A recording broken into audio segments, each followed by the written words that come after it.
Hello, good morning, प्रणाम, आदाब, सत श्री अकाल। कैसे हैं आप सब? आई होप आप लोग ठीक होंगे। मैं भी ठीक हूँ। मैं निधि आप सबों का आज की इस वीडियो में बहुत बहुत स्वागत करती हूँ। सबसे पहले मैं अपने न्यू व्यूअर्स को बता दूं कि मेरा नाम निधि है और मैं बिहार के मधेपुरा डिस्ट्रिक्ट की रहने वाली हूँ। मैंने पिछले ईयर ही अपना टीचिंग ट्रेनिंग कोर्स पूरा किया है और फ़िलहाल मैं सभी टीचिंग जॉब्स की प्रिपरेशन करती हूँ। अभी बज रहे हैं सुबह के 8 और मैं यहाँ पे सचिन सर के नोट्स से मैथ की नोट्स को रिवाइज कर रही हूँ। आप सभी बहुत दिनों से मुझसे पूछ रहे थे कि आप अपना टाइम टेबल किस हिसाब से मैनेज करती हैं। तो सबसे पहले मैं आपको ये क्लियर कर दूं कि मेरे 2 बच्चे हैं, एक 6 ईयर एंड दूसरे जो हैं वो 1 ईयर के हैं और मेरे अभी दोनों बच्चे छोटे हैं और वो टोटली मेरे पे ही डिपेंड हैं, तो मुझे उनके अकॉर्डिंग ही चलना होता है। इसीलिए मैं अपने बच्चों के साथ साथ अपनी स्टडी को भी टाइम टू टाइम मैनेज करती हूँ। तो चलिए अब स्टार्ट करते हैं। मेरे दिन की शुरुआत होती है 4 बजे से। आप लोग अगर मेरे वीडियो को देखते होंगे तो आप लोगों को पता ही होगा कि मैं सुबह 4 बजे उठ जाती हूँ और ज़्यादा अगर लेट होता है तो 4:30 या 5 के बीच में फाइनली उठ ही जाती हूँ, क्योंकि इस टाइम में मैं अगर उठ जाती हूँ तो इसके बाद मुझे बहुत सारे टाइम अपने लिए खुद के लिए मिल जाते हैं। तो मैं 4 से 6 यहाँ पे अपनी स्टडी करती हूँ और उसके बाद 6 बजे के बाद मैं अपने बच्चों के लिए लंच तैयार करती हूँ एंड उनको स्नान वगैरह करा के तैयार करा के मैं उनको स्कूल भेजती हूँ। तो 6 से 8 बजे तक मेरा सिर्फ़ और सिर्फ सुबह का रूटीन रहता है। जो घर का काम होता है वो मैं करती हूँ। फिर 8 बजे के बाद बच्चों को स्कूल भेजने के बाद मैं फिर छोटे बच्चों को मालिश वगैरह करके उसको सुलाती हूँ। उसका टाइम है 9 बजे के आसपास वो सोता है। तो फिर उसको सुलाने के बाद जो 9 बजे के बाद जो मुझे टाइम मिलता है उसमें फिर मैं अपनी स्टडी करती हूँ 2-3 घंटे की। और उसके बाद मैं फाइनली 11 बजे के आसपास से अपना दोपहर का खाना बनाती हूँ और फिर दोपहर के खाना बनाने के बाद 1 बजे बच्चे स्कूल से आ जाते हैं। तो बच्चे के स्कूल से आने के बाद हम सभी मिलके अपना खाना खाने के बाद जब थोड़ी देर रेस्ट करते हैं और फिर मैं अपना स्टडी करने के लिए बैठ जाती हूँ। तो तभी मेरे हस्बैंड भी घर पे रहते हैं तो थोड़ी देर बच्चों को वो भी देख लेते हैं। तो इस हिसाब से मैं दिन में दोपहर में भी अपनी स्टडी 2-3 घंटे की कर लेती हूँ। फिर शाम में बच्चों के ट्यूशन सर आते हैं तो उस टाइम बच्चों को उनके सर पढ़ाते हैं। उनके सर के जाने के बाद जिस टाइम में उनके सर यहाँ रहते हैं उस टाइम में मैं अपना यूट्यूब का वीडियो एडिटिंग कर लेती हूँ और उसके बाद जब सर चले जाते हैं तो फिर मैं उनको खुद से पढ़ाती हूँ। फिर उसके बाद मैं अपना रात का खाना बनाती हूँ और रात के खाना खाने के बाद मैं 9 से 11 बजे तक मैं अपनी स्टडी करती हूँ और फिर 11 बजे सोती हूँ और लास्टली मैं 4 बजे फिर जगती हूँ।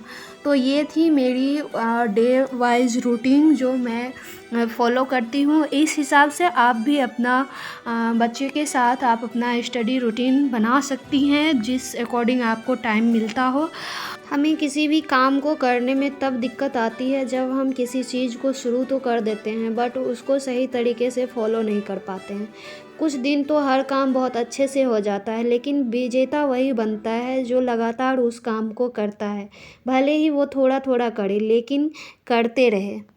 मान के चलिए कि आज हमने रूटीन बना लिया कि हमें 4 बजे उठ के 7 आवर स्टडी करना है। हमने आज कर भी लिया और ये लगातार मैंने 2 रोज़ भी कर लिया, 3 रोज़ भी कर लिया, लेकिन फिर उसके बाद छोड़ के 3 रोज़ 4 रोज़ के बाद हम नहीं करने लगते हैं। तो इस तरीके से तो फिर मेरा रूटीन जो है सो गड़बड़ा जाता है ना। तो इस वजह से कोई भी काम हम अच्छे ढंग से नहीं कर पाते। हम तभी सफल होते हैं जब हम लगातार उस चीज़ को करते रह जाते हैं। ताकि वो कोई भी काम ही क्यों ना हो, आप अपने घर के ही काम कर रहे हो। आप एक चीज़ नोटिस किए होंगे कि कोई भी काम अगर आप घर में ही है, आप एक रोज़ छोड़ दो और दूसरे रोज़ देखो कि वो काम दुगुना हो जाता है। और वही स्टडी में भी होता है, अगर आप आज इस चैप्टर को छोड़ दोगे तो वो आपके लिए फिर दूसरे रोज़ डबल हो जाएगा। तो इसलिए जो भी काम होता है उसको तुरंत करने का प्रयास कीजिए और लगातार करते रहिए। जितना लगातार कीजिएगा उतना आपका हैबिट्स भी अच्छा बनते जाएगा और आपको वो बोझिल भी नहीं लगेगा। कोई भी काम एक बार करने में बहुत ही बड़ा बोझिल लगता है, लेकिन थोड़ा थोड़ा करने से वो आसान होते जाता है। और ज़्यादा से ज़्यादा कोशिश कीजिए कि आपके अंदर जो बैड हैबिट्स है उसको दूर करने का प्रयास कीजिए। ये बैड हैबिट्स कुछ भी हो सकते हैं, जैसे कि आप फ्री टाइम जब भी मिलता है तो हम सभी महिलाओं का एक बैड हैबिट्स होता है कि जब भी टाइम मिलता है तो हम लोग सीरियल लेके बैठ जाते हैं, सीरियल देखने बैठ जाते हैं। तो कोशिश कीजिए उस हैबिट्स को ख़त्म करने का। और एक हैबिट्स ये भी होता है हम लोगों में, किसी भी फैमिली या रिश्तेदार का कॉल आ गया तो उससे घंटों घंटों बातें में लगे हुए हैं। क्या ज़रूरत है हमको घंटों घंटों बात करने का? अगर हम उस टाइम को अपना स्टडी या अपने ड्रीम के लिए निकालें तो बहुत ही ज़्यादा सक्सेस हो सकता है। और कोशिश कीजिए कि इन सभी चीज़ों पे काबू करके आप इन सभी जितने भी टाइम होते हैं ना वो सिर्फ़ और सिर्फ आप अपनी स्टडी पे लगाइए। और यकीन मानिए कि जिस दिन आप अपने इन सभी बैड हैबिट्स, जो भी आपके अंदर बैड हैबिट्स हैं, उन सभी को आपने दूर कर लिया तो आप ज़रूर सक्सेसफुल हो जाएंगी। और अगर आप सक्सेसफुल हो गई तो आपका जो एक मान होगा वो एक अलग ही होगा। वो आप समझ सकती हैं कि मैं क्या कहना चाह रही हूँ। तो यहाँ पे मैं अभी कर रही हूँ प्रीवियस ईयर क्वेश्चन को सॉल्व, जो कि किरण प्रकाशन के बुक से है। और मैंने आपको पहले भी बताया था कि इसमें 15 सेट्स दिए हुए हैं, जो कि मैंने पहले ही उनको कंप्लीट कर लिया था और इसके बाद फिर मैं दोबारा से रिवीजन कर रही हूँ। तो आज मैं 4th सेट बना रही हूँ प्रीवियस ईयर क्वेश्चन का। तो इसमें मेरे में अभी संस्कृत लैंग्वेज नहीं दिया हुआ है, तो सिर्फ़ और सिर्फ हिंदी, CDP, मैथ और EVS का ही मैं इसमें क्वेश्चन बनाऊँगी। तो ये मुझे आसान होता है लैपटॉप से ज़्यादा, क्योंकि ये बुक है तो कभी भी कहीं भी बैठ के बनाया जा सकता है। तो इस वजह से जब बच्चे जगे रहते हैं तो मैं सिर्फ़ और सिर्फ बुक से ही प्रैक्टिस करती हूँ। तो यहाँ पे मैं देखती हूँ कि मेरे कितने मार्क्स आते हैं। वैसे तो मैं बना रही हूँ तो मुझे अंदाज़ा लग रहा है कि मुझ में बहुत ही ज़्यादा प्रोग्रेस हुआ है और जो भी कॉन्सेप्ट मुझसे गलत हो रहे थे उन सब को मैंने क्लियर कर लिया है।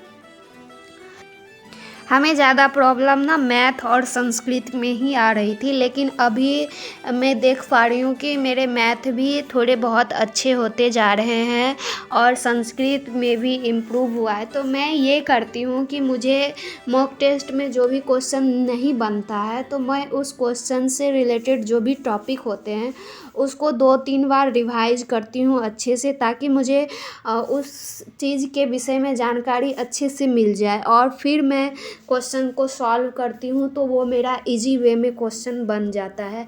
तो जैसे कि मैंने फर्स्ट बार मॉक टेस्ट देना स्टार्ट किया था तो उस टाइम मेरा 95 के एभव में मार्क्स आते थे, लेकिन अभी जो मैं अपने में इम्प्रूव देख रही हूँ तो मैं चाहे प्रैक्टिस सेट बनाऊँ या मॉक टेस्ट दूँ तो मुझे 100+ ही आ रहे हैं।